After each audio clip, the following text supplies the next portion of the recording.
There is a bird at your window right now. Or there was one this morning. And it was not just sitting there. It was reading you. Not in a vague, poetic sense. Literally reading you. Cataloging your posture, your pace, the direction your eyes were pointed, how your hands moved, whether you looked at it directly or let your gaze drift past. It was doing what birds do every waking moment of their lives. Collecting information from everything around them and deciding, in fractions of a second, what it means and what to do about it. Most people look at a bird on a branch and see stillness. A small creature resting, waiting, maybe singing. But what's actually happening inside that bird, inside that bright, quick-firing nervous system, is something closer to a continuous, high-speed environmental scan. And the thing they're scanning, in your yard, again and again, is you. Welcome to the hidden mind of birds. Today, we're going deep into the science of how birds process the humans around them.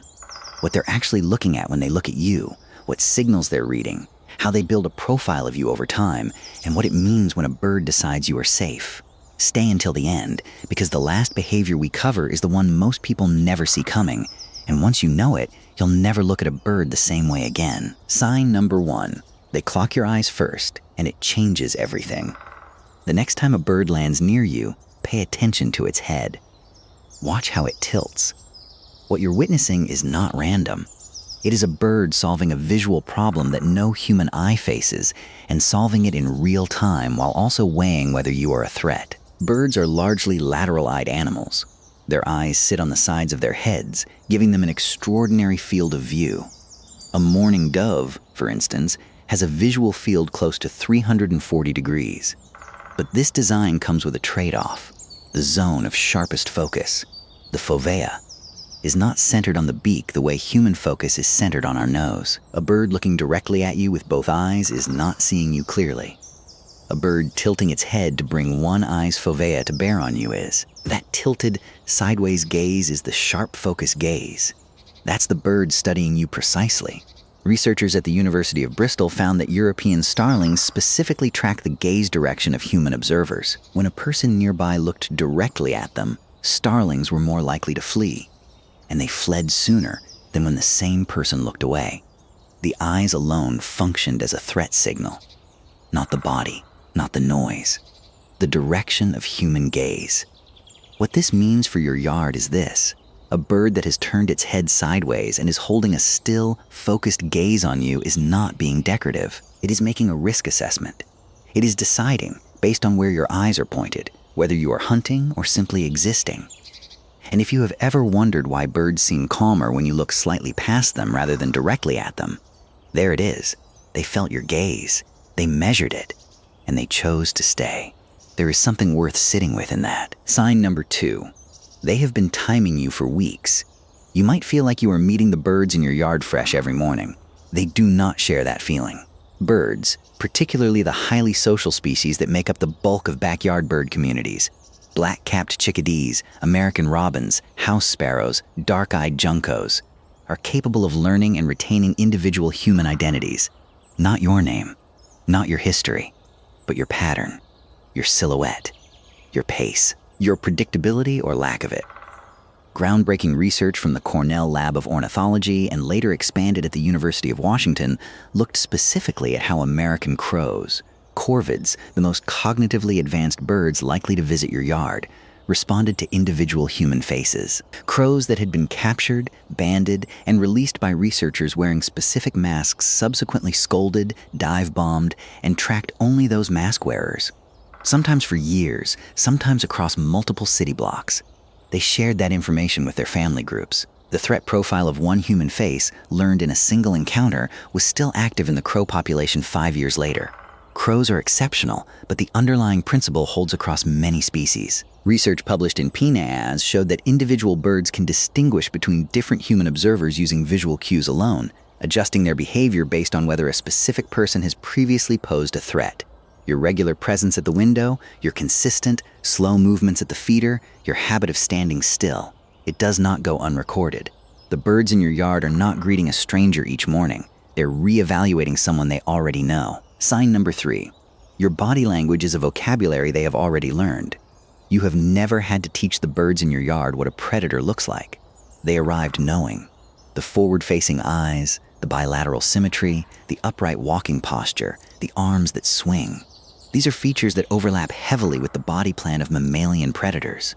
Birds inherited millions of years of predator recognition from ancestors who could not afford to get it wrong. So your baseline, just standing there, already triggers a threat monitoring response. What birds are doing, moment to moment, is measuring how you deviate from the predator template. Slow, lateral movement reads as less threatening than direct approach. Crouching is more alarming than standing because many ambush predators lower themselves before striking. Sudden movement is a high-risk signal. It mimics the explosive launch of an attack. Even the orientation of your torso matters. Facing directly toward a bird versus being angled away from it produces measurably different flush distances. Flush distance is the technical term for how close you can get before a bird takes flight, and ornithologists use it as a reliable index of perceived threat. A study from Exeter and the University of Aveiro found that the flush distances of birds in urban parks were not fixed by species. They were adjusted in real time by reading human body signals. Birds that saw a person approaching on a path looking directly toward them began moving away much earlier than birds where the person was oriented at an angle. The bird was not just reacting to your presence. It was reading the narrative your body was telling. The birds in your yard are fluent in a body language you never knew you were speaking. Sign number 4. They are listening to you too, and they know the difference between your voice and a stranger's. This one surprises people.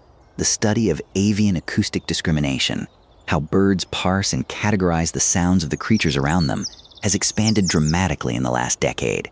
What researchers have found is that birds do not simply register sound as threat or no threat. They register voice patterns and associate them with behavioral histories. A study published in the journal Animal Behavior found that Australian magpies, bold, highly intelligent birds, could distinguish between the voices of individual humans they had previously encountered. Birds behaved more cautiously around voices associated with humans who had approached their nests than around the voices of non-threatening strangers. They were not reacting to loudness or tone alone. They were reacting to identity encoded in acoustic signature. For North American yards, the same principle appears in the behavior of house sparrows and song sparrows near humans who talk regularly while tending feeders. The pattern of human vocalizations, even without words, becomes data. Soft, low, rhythmic speech at the feeder over many weeks is measurably less alarming to acclimated birds than the same physical presence paired with silence or sudden loud sound. The voice becomes part of the profile. This is why people who narrate their gardening to the birds, and there are more of them than anyone admits, may not be as eccentric as they appear. They are, unknowingly, doing something acoustically useful. They are filing a sound print. Sign number 5. They track your routine and they plan around it. Pay attention to this one because most people miss it entirely. Birds are not passive recipients of whatever conditions your yard offers on any given day. They are active planners operating on a time structure. They know when feeders are refilled. They know when the dog is out. They know when the back door opens and closes with most frequency, and they adjust their feeding schedules accordingly. Research using tracking tags on black-capped chickadees in suburban yards found that birds did not distribute their feeding visits randomly across the day. They clustered visits around human behavioral lulls, periods when yard activity dropped, when movement near feeding stations was minimal. The birds were using human routine as a variable in their foraging calculus. What this means is that the timing of bird activity in your yard is partially authored by you. The morning rush at the feeder before you leave for work is not coincidence. The burst of activity in the early afternoon quiet is not a coincidence. The birds have read your schedule and built around it the way a careful neighbor learns when the street is quiet. There is a version of your daily life that exists in the behavior of the birds outside your window, a reflection of your patterns rendered in feathers and flight. Sign number 6, and this is the one that changes everything. Some birds choose to show you that you've passed. Stay with me here, because this is where it gets extraordinary. There is a behavior that bird researchers call proximity tolerance, a measurable reduction in flush distance that occurs when a bird determines, through accumulated experience, that a specific individual does not pose a threat. But within proximity tolerance, there is a subset of behavior that goes further. Some birds, after a period of positive association with a particular human, will engage in what ornithologists describe as social attention. They will approach, voluntarily, when there was no food incentive. They will land closer than necessary. They will orient toward the person and watch, not in the alert, quick-firing way of predator monitoring, but in the slower, softer gaze of a creature that is simply present. Black-capped chickadees hand-trained over weeks at feeders have been documented approaching their human regularly, even when the hand held nothing. American robins that have become accustomed to a specific gardener will follow the turning of soil, not just for the worms, but in a pattern that suggests the human's presence itself is a reliable signal of good foraging conditions. The human has become part of their behavioral landscape, not neutral, associated, woven in. Research from Cambridge into individual bird cognition suggests that this is not simply conditioning in the mechanistic sense. It involves something closer to expectation, a predictive model of what this particular human does and does not do. The bird is not just tolerating you, it has a theory of you. And when a bird lands near you, unhurried, and tilts that sideways eye in your direction without the tight, rapid repositioning of alarm, when it simply looks and stays, what you are receiving is the conclusion of a long, quiet assessment. You have been evaluated. You have been found, in the specific, careful language of a wild bird, to be safe. The warmth of that, if you let it land, is remarkable. So the next time you're at your window and a bird is on the branch outside, tilting its head, holding that sideways gaze, you know what's happening now. It's not a small, simple animal sitting in your yard. It is a creature running a continuous read of everything around it, and you are part of what it is reading. Your eyes, your posture, your voice, your timing, your weeks of unhurried presence at the feeder on cold mornings. All of it has been filed. All of it is being weighed. You have been living in relationship with animals who know you more specifically than you ever realized. They have built a version of you inside their understanding of the world, a silhouette, a pattern, a behavioral signature. And if you have been kind and slow and consistent, what they have built looks like something safe. That is nothing. That is, quietly, everything. Tell me in the comments. Have you ever had a bird approach you with no food present, just appearing near you and staying? What species was it, and where were you? I read every one. I'll see you in the next one.